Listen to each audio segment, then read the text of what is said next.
हिमाचल समाचारों में आपका स्वागत है। मैं हूं रूपक शर्मा। हिमाचल में अब स्मार्ट सिटी बनाने का सपना पूरा हो पाएगा। इस कवायद में फ्रांस हिमाचल में निवेश कर सकता है, जिससे प्रदेश में टूरिज्म के क्षेत्र में और ज्यादा मुनाफा होगा और लोगों को ज्यादा बेहतर सुविधाएं भी मिलेंगी। मसलन स्मार्ट सिटी में इंटरनेट और यातायात जैसी सुविधाएं शामिल होती हैं।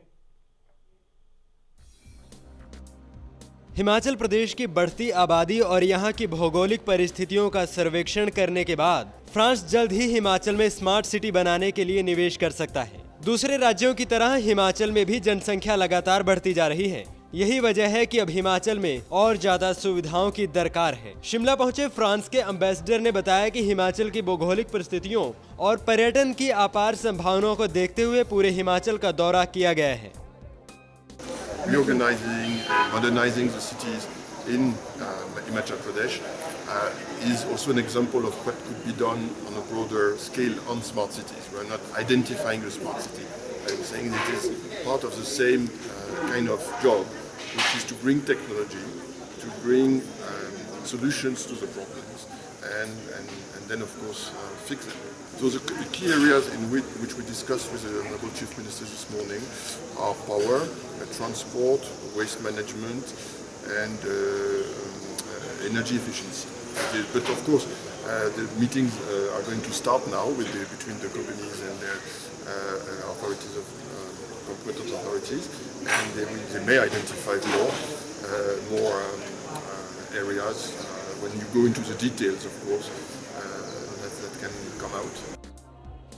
शिमला पहुंचे फ्रैंकोइस ने बताया कि भारत में रक्षा उपकरणों की एक बड़ी और बेहतर मार्केट है, जिसके साथ ही फाइटर एयरक्राफ्ट को लेकर भी भारत के साथ जल्द करार हो सकता है। उन्होंने कहा कि वैसे तो 18वीं शताब्दी में भारत और फ्रांस के बीच व्यापार के अच्छे संबंध रह चुके हैं, पर अब 21वीं शताब्दी में भी वक्त के साथ साथ खुद को बदलने की जरूरत है। Defense ties between India and France, you can trace them back to the 18th century. So it's coming time after time, but we fought against the British in the 18th century together. So I'm not saying we are going to do this again, but yes, we have a series of important projects in the field of defense equipment which are being discussed between the relevant French companies and the government of India. These things generally takes time, so again we don't have a timeline, but several projects are in our review, in particular the fighter contract in MRCA, which is moving forward. Of course, each country is a defense market. What I foresee is a greater investment of French defense companies, which are really among the top of the world, to invest in India and produce in India. इस मौके पर हिमाचल प्रदेश शहरी विकास विभाग के निदेशक J.M.. Pathania ने बताया कि हिमाचल में स्मार्ट सिटी बनाने के लिए विभाग पिछले 3 महीने से कड़ी मशक्कत कर रहा है और आज फ्रांस की कंपनियों के साथ हिमाचल में स्मार्ट सिटी की संभावनाओं पर गहनता से चर्चा की जा रही है। अर्बन डेवलपमेंट अभी काम जो हम कर रहे हैं उसमें कुछ एरियाज हमने आइडेंटिफाई किए हैं, जैसे एक सॉलिड वेस्ट मैनेजमेंट का एरिया है, अर्बन ट्रांसपोर्ट का एरिया है। अर्बन ट्रांसपोर्ट की जब हम बात करते हैं तो मैं मल्टी मोडल इंटीग्रेटेड ट्रांसपोर्ट की बात कर रहा हूँ, और उसके साथ हमारा सेप्टेज मैनेजमेंट है, और चौथा हमारा यहाँ पे स्मार्ट सिटीज़ का कंसेप्ट है। आज जो डेलीगेशन आया यहाँ पे हमारे डिपार्टमेंट के साथ मंत्री जी की अध्यक्षता में पिछले तकरीबन 3 महीनों से बात इनसे चल रही थी।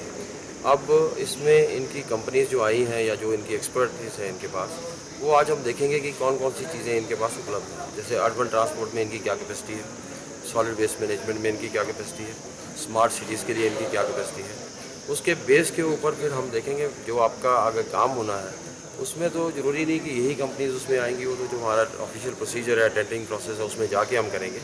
लेकिन कम से कम हमारे को अर्बन डेवलपमेंट डिपार्टमेंट में इसकी जानकारी मिल जाएगी कि क्या क्या उपलब्ध मार्केट में है, जिसके मुताबिक हम अपने अर्बन एरियाज की प्लानिंग कर सकते हैं। हिमाचल एक पहाड़ी और दुर्गम क्षेत्र है और इस नजरिए से हिमाचल में स्मार्ट सिटी बनाना राज्य सरकार की एक अच्छी पहल माना जा रहा है। स्मार्ट सिटी में इंटरनेट, यातायात को दुरुस्त करना, सड़कों का विस्तारीकरण करना, पर्यटन से जुड़े हर पहलू को दुरुस्त करना जैसी अनेकों सुविधाएं होंगी। शिमला से कैमरामैन राजेश कुमार और मोहित प्रेम शर्मा के साथ Subhash Chandra, day night news. वहीं मशीन से बनी चीज़ों के आगे प्रदेश का हथकरघा उद्योग बेबस नजर आ रहा है। ग्रामीण दस्तकारों तक सरकारी सहायता का लाभ नहीं पहुंच पा रहा है। केंद्र सरकार ने हथकरघा उद्योग को प्रोत्साहित करने के लिए कई प्रयास किए, लेकिन वो अभी दूरदराज के ग्रामीण इलाकों की पहुंच से कहीं बाहर है।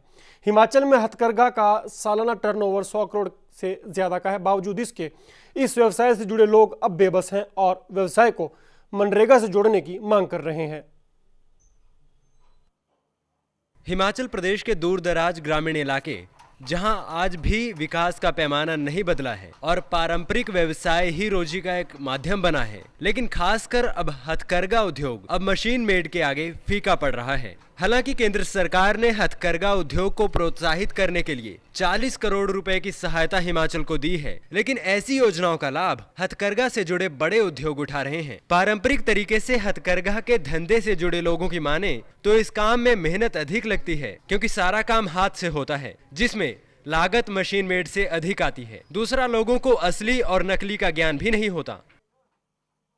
मैं हथकर से आज से कम 15 साल पहले से जुड़ चुका हूं और मेरे पास जो है गांव से काफ़ी वर्कर हैं जो इसमें बुनते हैं, कताई करते हैं, बुनाई करते हैं और उसके बाद जो तैयार होता है फिर ये जो है आगे जैसे कोट पट्टी तैयार करते हैं, कोट तैयार कर हाथ करके जो हमारे गांव के लोग हैं, लाचार लोग हैं, जो इसी पर गुजारा चल रहा है और जो कताई बुनाई खुद ये करते हैं और इनको जो है गांव तक ये सुविधा बहुत जरूरी मिलनी चाहिए। हमारा काम जो है हस्तशिल्प का कम से कम 25-30 साल से चला आ रहा है, लेकिन अब ये काम चॉप्ट होता जा रहा है, क्योंकि आजकल पावरलूम की पट्टियाँ बन रही है जो मशीनों से तैयार हो रही है, इसलिए इसमें मेहनत, हैंडलूम में जो है मेहनत बहुत ज़्यादा है। जो हाथ से हम काम करते हैं इसमें मेहनत बहुत पड़ती है और महंगा पड़ता है। जो मशीनों में माल तैयार होता है वो सस्ता पड़ता है, इसलिए इसके लिए कुछ ऐसा हो पर उन पर रोक लगे। हस्तशिल्प की जगह पावरलूम का मतलब माल ना बिके। हिमाचल में हथकरघा से जुड़े उद्योगों की बात करें तो इनमें करीब 100 करोड़ का व्यवसाय सालाना होता है। इस काम में अप्रत्यक्ष 40,000 लोग जुड़े हैं। इसके साथ ही लोगों की ये भी मांग है कि इस धंधे को जीवित रखने के लिए मनरेगा से जोड़ना जरूरी है, ताकि जो ग्रामीण गरीब इस काम को सीख रहे हैं उन्हें मनरेगा की दिहाड़ी मिल सके। कुछ वर्षों से मनरेगा जैसी स्कीमें चलाई हैं। यदि इस क्षेत्र से जुड़े लोगों को भी उनके द्वारा इस क्षेत्र में किए गए कार्य को उसके साथ जोड़ दिया जाता है तो उससे भी इस प्रकार के कार्य चलाने वाली संस्थाएं और जितनी भी अन्य लोग इससे जुड़े हुए उनको मदद हो पाएगी, क्योंकि नए लोग इस क्षेत्र से तभी जुड़ेंगे यदि उनको अपनी आजीविका इससे कमाने का कुछ अवसर पर मिलता है, और उस अवसर दिलाने के लिए मनरेगा जैसी योजनाओं से मिलने वाले वित्तीय लाभ उनको इस क्षेत्र से जुड़े रहने के लिए प्रेरित करेंगे। लोगों की माने तो इस कारोबार में मेहनत जितनी ज्यादा है, कमाई उससे बेहद कम है। मशीन मेड के आगे हथकरघा उद्योग बेबस है। लोगों को अब डर सताने लगा है कि कहीं यह हथकरघा उद्योग अतीत के पन्नों में ना सिमट जाए। रामपुर से विशेषर नेगी के साथ Subhash Chandra, day night news.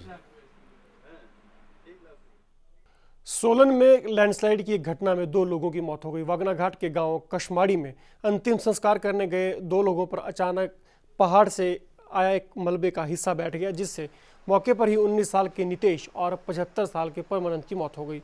Landslide की इस घटना में 5 लोग घायल भी हो गए हैं। घटना की सूचना मिलते ही प्रशासनिक अधिकारी पुलिस बचाव दल के साथ मौके पर पहुंचे। हादसे की वजह शमशान घाट के ऊपरी हिस्से में चल रही माइनिंग को बताया जा रहा है। प्रशासन ने माइनिंग बंद करने के आदेश दे रखे हैं, लेकिन गैरकानूनी तरीके से माइनिंग जारी है, जिसकी वजह से अपनी दादी का अंतिम संस्कार करने गए नीतीश मौत की आगोश में समा गया।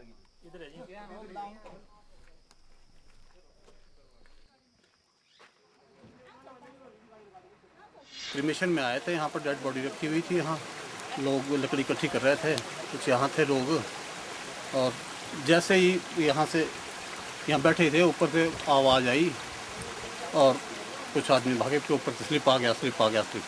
ऊपर से उन्हें काम करने की वजह से ऊपर से लाशा आ गया और लाशा हम नाले में थे, भाग नहीं पाए और मतलब पत्थर के नीचे आ गए बंदे। जैसे हम गांव वाले यहाँ पे डेड बॉडी लाए तो यहाँ पे काम चला हुआ था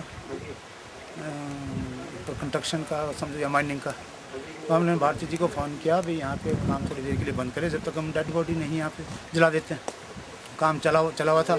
जितने भी सारे गांव के लोग यहाँ पे पहुँचे उतने में ऊपर से स्लिप आ गया और इसमें 2-3 जख्मी हो गए, 2 की मेरे डेड हो गए। वहीं सोलन स्वास्थ्य विभाग और खाद्य निरीक्षण विभाग की टीम ने दिवाली के त्यौहार को लेकर शहर के ढाबों सहित मिठाई की दुकानों का निरीक्षण किया और मिठाइयों के सैंपल भरे। इस अभियान में स्वास्थ्य अधिकारी और फूड इंस्पेक्टर की टीम के अन्य कर्मचारियों ने सोलन के माल रोड से आरंभ करके मेन बाजार, अपर बाजार होते हुए उपायुक्त कार्यालय से सप्रून तक सभी मिठाइयों की दुकानों का निरीक्षण किया। फूड इंस्पेक्टर द्वारा अभी थोक विक्रेताओं सहित अन्य हलवाइयों को चेतावनी दी गई है कि दिवाली के त्योहारों में रंग वाली मिठाइयाँ बिल्कुल ना बनाएं। ये मिठाइयाँ स्वास्थ्य के लिए सबसे ज़्यादा हानिकारक होती हैं।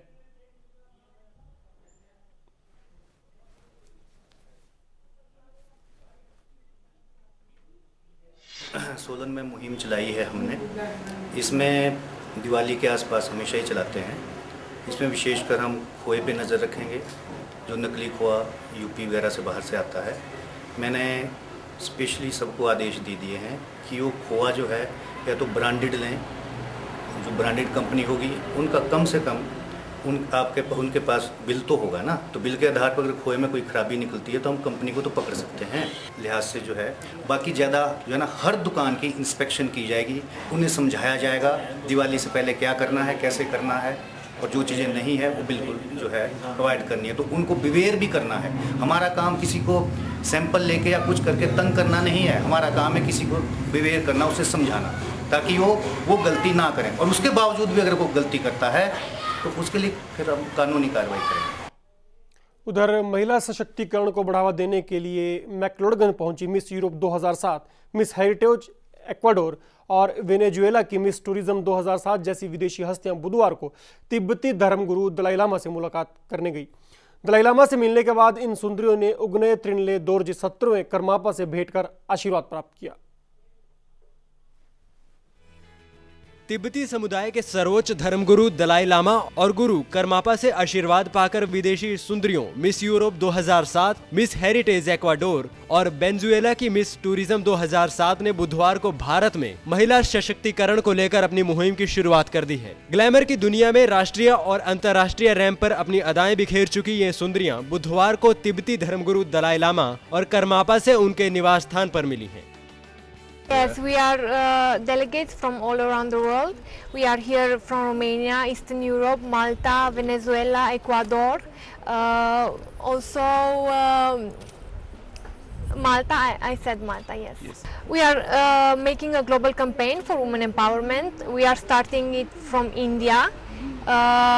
It's our base here, like the country base. We want to try our best to make a difference for women empowerment and solve some issues. So this is a female empowerment movement. Basically, we aim to educate and create awareness about the difference in gender that we have all around the world. It's not only in India or third world countries that happens. It happens in Europe, it happens here, and it happens all around the world. So we just want to make a small difference. महिला सशक्तिकरण को बढ़ावा देने के लिए ये विदेशी सुंदरियां मंगलवार को धर्मशाला पहुंची थीं। ये सुंदरियां हिमाचल सहित पंजाब और दूसरी जगहों पर महिला सशक्तिकरण के लिए काम करेंगी और ये 7 दिवसीय कार्यक्रम में दिल्ली, आगरा, अमृतसर, लुधियाना और चंडीगढ़ में महिला सशक्तिकरण के लिए काम करेंगी। Because in India and like in Serbia, the problems are similar, and we've tried to help women to develop themselves, to be powerful, to distract the men to do some bad things like raping or domestic violence. This is our main goal, and the next thing which we like organization try to help women which are not educated, to educate them, to give him chance to work. महिलाओं के उत्थान के लिए Asia, America और यूरोपीय देशों में कार्य कर रही वी फॉर वुमेन एम्पावरमेंट संस्था ने ग्लोबल कार्यक्रम शुरू किया है, जिसके चलते ये हस्तियां मैक्लोडगंज में महिला सशक्तिकरण के बारे में लोगों को जागरूक करने के लिए पहुंची थी। इसके चलते ये महिलाएं विभिन्न देशों का भ्रमण कर उनकी समस्याओं की जानकारी ले रही हैं और इसके समाधान के लिए कोशिशें कर रही हैं। Bureau report, day night news. वहीं 17 अक्टूबर को होने वाले भारत और वेस्टइंडीज के बीच खेले जाने वाले एक दिवसीय मैच के लिए भारतीय टीम गग्गल एयरपोर्ट पर करीब 2 बजे पहुंची, जहां उनका भव्य स्वागत किया गया। इस दौरान अपने पसंदीदा खिलाड़ियों को देखने पहुंचे दर्शकों में भी खासा उत्साह देखने को मिला। टीम को देखने आई एक दर्शक रीना शर्मा का कहना था कि वो जिन सितारों को टीवी पर देखती थी वे उन्हें प्रत्यक्ष रूप में देखकर काफी खुश हैं।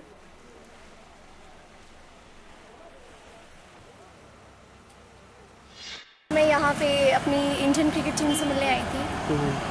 तो कौन कौन से प्लेयर आपको देखा, आपको लगा था कभी यहाँ पे इंडिया टीम भी आएगी ऐसा? मैं लास्ट टाइम भी आए थे, बट लास्ट टाइम हम इतना देख नहीं पाए थे, लेकिन अभी हमें बहुत ज़्यादा खुशी है कि वो हमारे यहाँ पे ये जो हमारे मैच हो रहे हैं, तो हमें ज़्यादा मतलब अच्छा लग रहा है ये सब। और मैंने धोनी सभी प्लेयर्स को हमने फ्रंट से देखा, इतनी क्लोज से देखा, तो हमें बहुत अच्छा लग रहा है। मैंने धोनी को अपने सामने देखा, धोनी मेरा फेवरेट प्लेयर है, ऐसे बनना चाहता हूँ।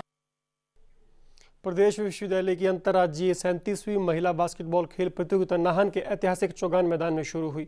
राज्य स्तरीय प्रतियोगिता का शुभारंभ हिमफेड के चेयरमैन कंवर अजय बहादुर सिंह ने किया।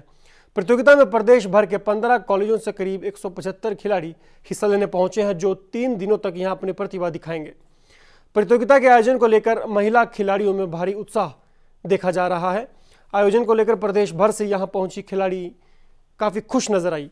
इन खिलाड़ियों में कई ऐसे प्रतिभावान खिलाड़ी शामिल हैं जो पहले राष्ट्रीय स्तर पर भी अपनी प्रतिभा का लोहा मनवा चुके हैं।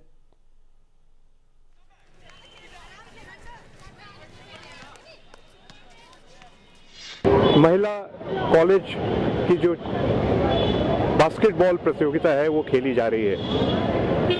नाहन शहर खेलों में और खास करके सिरमौर खेलों में बड़ा मशहूर रहा, और मुझे पूरा विश्वास है कि इस प्रकार के जो स्टेट लेवल के टूर्नामेंट्स होते हैं वो नाहन में अगर लगातार खेले जाएं तो उससे यहाँ खेल के जो प्रेमी हैं उनको भी उत्साह मिलेगा और लोगों को भी बहुत उत्साह मिलेगा। मेरा नाम मनीषा है, मैं सिरमौर को रिप्रेजेंट कर रही हूँ। हमारा इंटर कॉलेज शुरू हो रहा है जिसमें हमारी टीम अच्छे प्रदर्शन करेगी। मैं 12-13 स्टेट खेल चुकी हूँ। My name is Sweety Dogra and I am from Kotkhai और मैं पीजी कॉलेज सोलन से यहाँ पे आई हूँ इंटर कॉलेज, और इससे पहले मैंने स्टेट खेला है। अभी सिलेक्शन हुआ था मंडी से, मैं स्टेट खेल के आ रही हूँ, तो अभी इंटर कॉलेज की।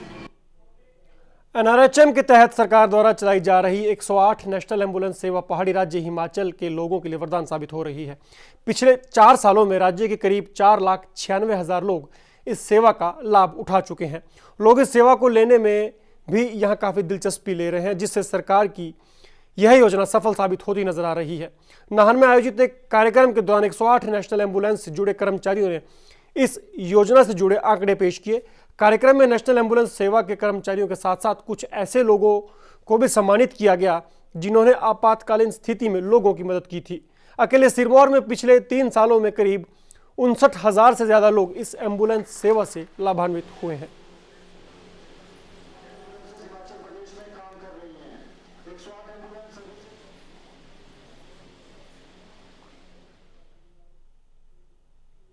स्कूल में गतिविधियों को बढ़ावा देने और बच्चों में पढ़ाई की गुणवत्ता को सुनिश्चित करने के लिए इन दिनों हमीरपुर के बाल स्कूल परिसर में जेबीटी अध्यापकों को प्रशिक्षण दिया जा रहा है।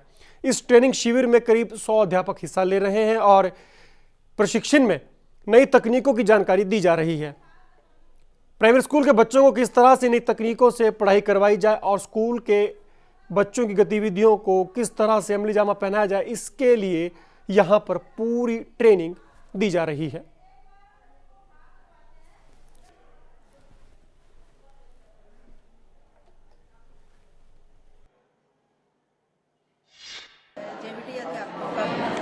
चला है यहाँ पर, जो कि खंड स्तर पर हो रहा है, और यहाँ पर जो है हमारे अभी 100 के करीब जो अध्यापक प्रशिक्षण ले रहे हैं,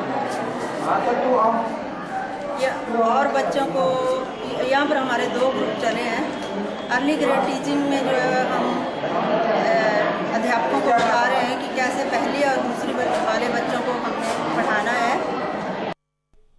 शिमला के सेंटर ऑफ एक्सीलेंस यानी संजौली डिग्री कॉलेज में अंतर्राज्यीय युवा महोत्सव का आगाज हो चुका है। 3 दिवसीय इस महोत्सव में राज्य भर से कुल 48 महाविद्यालयों के करीब 500 प्रतिभागी अपनी क्लासिकल और फोक नृत्य पेश करेंगे। युवा महोत्सव के पहले दिन प्रतिभागियों ने बेहतरीन प्रस्तुतियां पेश कर समा बांध दिया। शिमला के संजौली महाविद्यालय में आयोजित किए जा रहे अंतर्राज्यीय युवा महोत्सव में शिमला के कई कॉलेजों के छात्रों ने शास्त्रीय नृत्य का शानदार मिसाल पेश की है। इन प्रतिभागियों में इस महोत्सव को लेकर खासा उत्साह देखने को मिला है। महोत्सव के पहले दिन तमाम प्रतिभागियों ने शास्त्रीय संगीत की धुनों पर एक से बढ़कर एक नृत्य प्रस्तुत किए।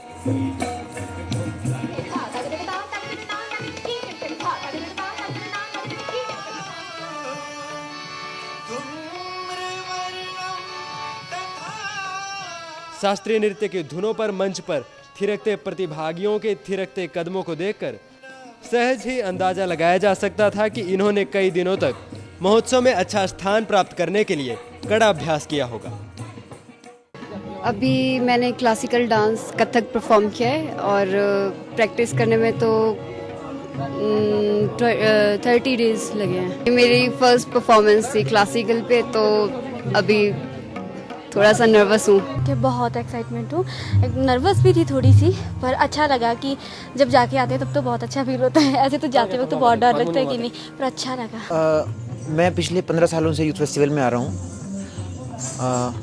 यूथ फेस्टिवल एक्चुअली ये एक ऐसा मंच है जहाँ से उभरते कलाकारों को, जो कॉलेज और यूनिवर्सिटी के जो नए उभरते कलाकार हैं, उनको ये बहुत अच्छा मंच मिलता है। हम अभी कोशिश कर रहे हैं कि इंडियन क्लासिकल म्यूज़िक को आगे ले जा सकें, और यहाँ पे ये सब देख के, इतनी एक्साइटमेंट देख के अच्छा लगता है कि शायद क्लासिकल का अच्छा भविष्य रहेगा आगे।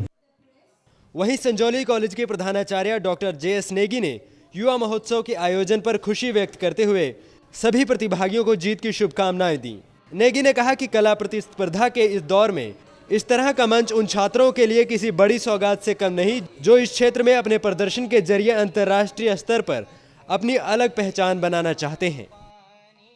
हिमाचल प्रदेश के विभिन्न महाविद्यालयों के 48 महाविद्यालयों ने यहाँ पर एंट्री दी है, और ये एक ऐसा स्टेज है जहाँ पर कला तो अपनी कला को तो यहाँ पर प्रदर्शित करते ही हैं, परंतु कंपटीशन इतना कड़ा होता है कि ये कहना बड़ा मुश्किल होता है कि कौन सा महाविद्यालय या कौन सा नृत्य इसमें जो है बेहतरीन रहा है। कॉलेजेस में विभिन्न गतिविधियों में, कार्यक्रमों में ये बच्चे हिस्सा लेते हैं, परंतु ये जो इंटर कॉलेज कंपटीशन है, इस कंपटीशन के बाद जो यहाँ से सिलेक्शन होती है वो नेशनल लेवल पर नॉर्थ जोन इंटर यूनिवर्सिटी जाता है, फिर ऑल इंडिया इंटर यूनिवर्सिटी, फिर वहाँ से भी निकलने के बाद कई बार बच्चों को विदेशों में तक जाने का मौका मिलता है। तो डेफिनेटली अपनी अगर कला के प्रति पूरी तरह से समर्पित है जो भी व्यक्तित्व है, जो भी छात्र हैं, तो उन्हें मंच मुकाम तो हासिल होगा, और मंच जो है ये बहुत महत्वपूर्ण मंच है।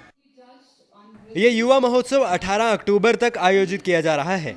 ऐसे आयोजन सिर्फ आयोजन न रहकर कलाकारों में छुपी हुई प्रतिभाओं को निखारने का एक सुनहरा अवसर भी होते हैं, ताकि आगे चलकर वो एक बड़े मंच पर अपना नाम कमा सके।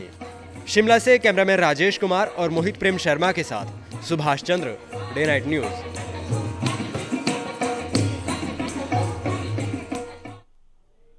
तो हिमाचल समाचार में आज बस इतना ही, लेकिन आपसे कल फिर होगी मुलाकात। तब तक दीजिए इजाजत।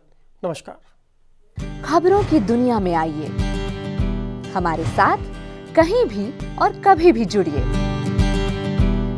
हम मिलेंगे फेसबुक पर, हम दिखेंगे यूट्यूब पर, हमें फॉलो कीजिए ट्विटर पर। खबरों के साथ बने रहिए रात दिन।